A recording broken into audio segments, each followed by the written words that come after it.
ایک غلط فہمی یہ ہے کہ اکثر لوگ زکوٰۃ کا حساب صرف رجب کے مہینے میں کرتے ہیں، یہ درست نہیں۔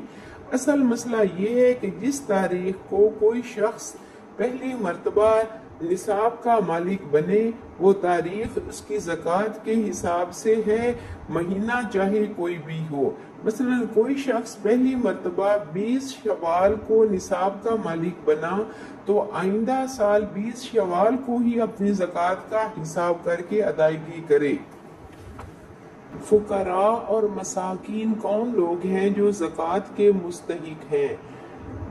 جس کے پاس نصاب سے کم مال ہو، یعنی جس شخص کے پاس 52.5 تولہ چاندی یا اتنی رقم نہ ہو، ایسے شخص کو فقیر اور مسکین کہتے ہیں، اور وہ شخص جس کی آمدنی اس کی جائز ضرورتوں کو پورا نہ کر سکے، اس شخص کو زکوٰۃ لینا جائز ہے۔ مسئلہ نمبر 1، ایک شخص کے پاس رہنے کے لیے گھر ہے اور گھر میں رہنے کا ضروری سامان بھی ہے، لیکن وہ نصاب کا مالک نہیں، اس کو زکوٰۃ دینا درست ہے۔ مسئلہ نمبر 2، ایسے افراد جو خوشحال تھے کسی وجہ سے مفلس ہو گئے، اگرچہ وہ معزز سمجھے جاتے ہیں، اگر وہ نصاب کے مالک نہیں تو انہیں زکوٰۃ دی جا سکتی ہے۔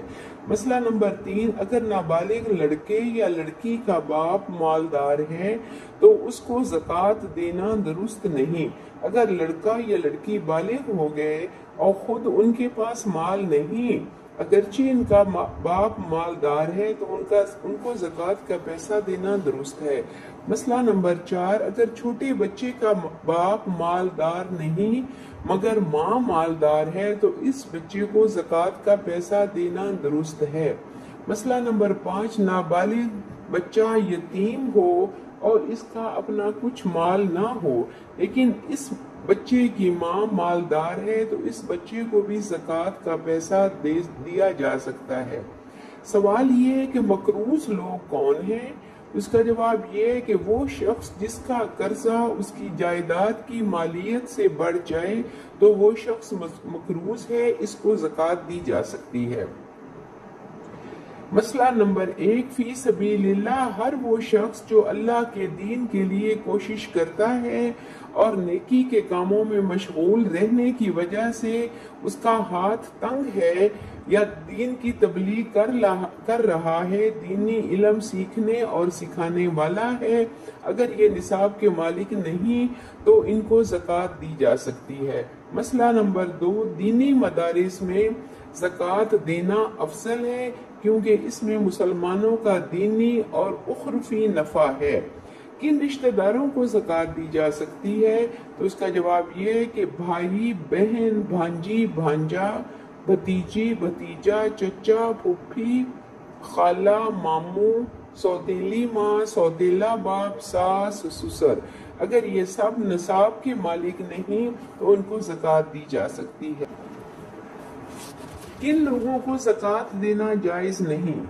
مسئلہ نمبر 1، بیوی خامند کو اور خامند بیوی کو زکوٰۃ نہیں دے سکتا، یعنی میاں بیوی ایک دوسرے کو زکوٰۃ نہیں دے سکتے۔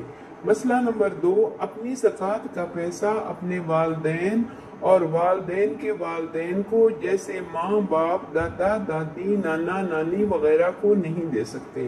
مسئلہ نمبر 3، اپنی زکوٰۃ کا پیسہ اپنی اولاد کو اور اپنی اولاد کی اولاد کو جیسے پوتا پوتی، بیٹا بیٹی، نواسا نواسی کو نہیں دے سکتے۔ مسئلہ نمبر 4، زکوٰۃ کا پیسہ کافر کو دینا جائز نہیں، مسلمان کو ہی دے سکتے ہیں۔ اسی طرح عشر، صدقہ فطر، منت اور کفارے کے علاوہ نفلی صدقہ غیر مسلم کو دیا جا سکتا ہے۔ مسئلہ نمبر 5، زکوٰۃ کے پیسے سے مسجد بنانا یا لاوارث مردے کا کفن دفن کرنا درست نہیں۔ نمبر 6، قادیانی کو زکوٰۃ دینا جائز نہیں۔ مسئلہ نمبر 7، زکوٰۃ رسول اللہ صلی اللہ علیہ وسلم کے خاندان کے لیے حلال نہیں، اہل کتاب یعنی یہودی اور عیسائی کو زکوٰۃ نہیں دے سکتے۔